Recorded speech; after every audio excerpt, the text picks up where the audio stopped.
Oke, kita masuk ke basic training electrical insulation. Pengenalan dasar materi electrical insulation. Apa itu electrical insulation? Electrical insulation atau secara sederhana dapat disebut juga isolasi listrik, yang merupakan suatu komponen atau bahan material yang tidak memungkinkan muatan listrik mengalir secara bebas, lalu berfungsi untuk menahan aliran arus listrik yang dapat mengakibatkan kerusakan. Singkatnya, isolasi listrik dapat disebut bahan isolasi kabel yang memang dikenal juga dengan nama lain sebagai lakban listrik, selotip listrik, selotip kabel, isolasi kabel, electrical tape, atau juga bisa insulation tape.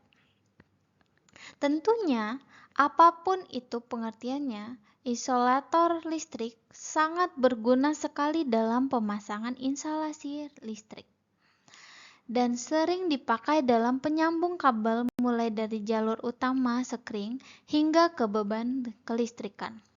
Pentingnya electrical insulation: yang pertama, mencegah sengatan arus listrik terhadap kulit atau bagian tubuh. Kedua, menutup sambungan konduktor yang dapat menyebabkan arcing, kebocoran arus listrik, hingga dapat terjadi percikan api. Ketiga, mencegah terjadinya resiko kebakaran yang merusak total.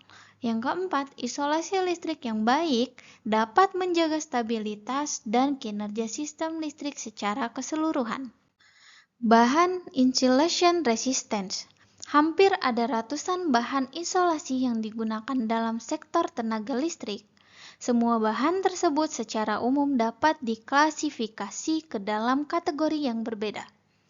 Beberapa bahan yang biasa digunakan pada sistem ketenaga listrikan secara umum meliputi gas, vakum, cairan, padatan, komposit. Untuk bahan-bahan isolasi ini, untuk memenuhi konsep dari insulation resistant yang mana harus mampu mencegah sengatan listrik, maka harus memiliki kualifikasi beresistansi yang tinggi. Isolasi gas. Dalam keadaan normal, gas merupakan isolator yang baik. Baru-baru ini muncul sistem isolasi gas seperti switchgear, berlapis logam dan kabar berinsulasi gas yang diisi dengan gas sulfur heksafluorida terkompresi SF6. Isolator gas yang ideal harus murah, baik secara kimiawi maupun termal harus stabil, dan tidak boleh membentuk produk beracun, korosit, atau mudah terbakar di bawah tekanan listrik yang tinggi. Isolasi vakum. Isolasi vakum mengacu pada penggunaan vakum atau ruang hampa udara sebagai medium isolasi di antara konduktor listrik.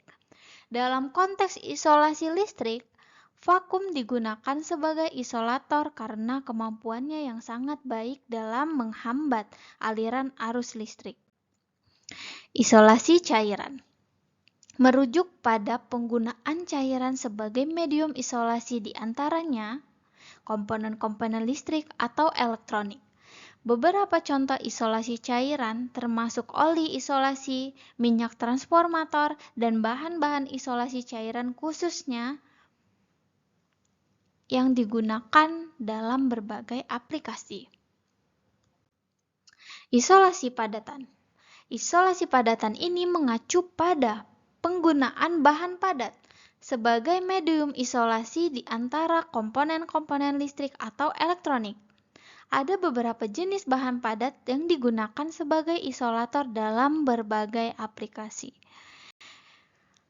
Ada plastik dan polimer, keramik, kaca, dan mika.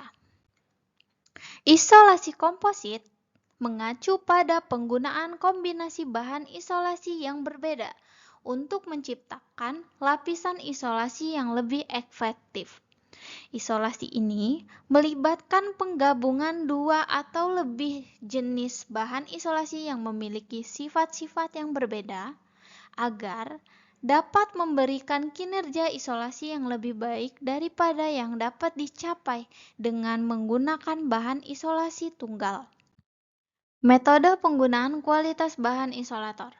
Terdapat beberapa metode yang digunakan untuk menguji kualitas bahan isolator guna memastikan keandalan dan efisiensi isolasi. Berikut beberapa di antaranya. Yang pertama, pengujian high voltage testing.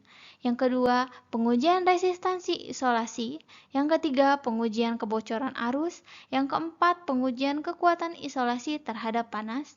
Yang kelima, pengujian kestabilan kimia.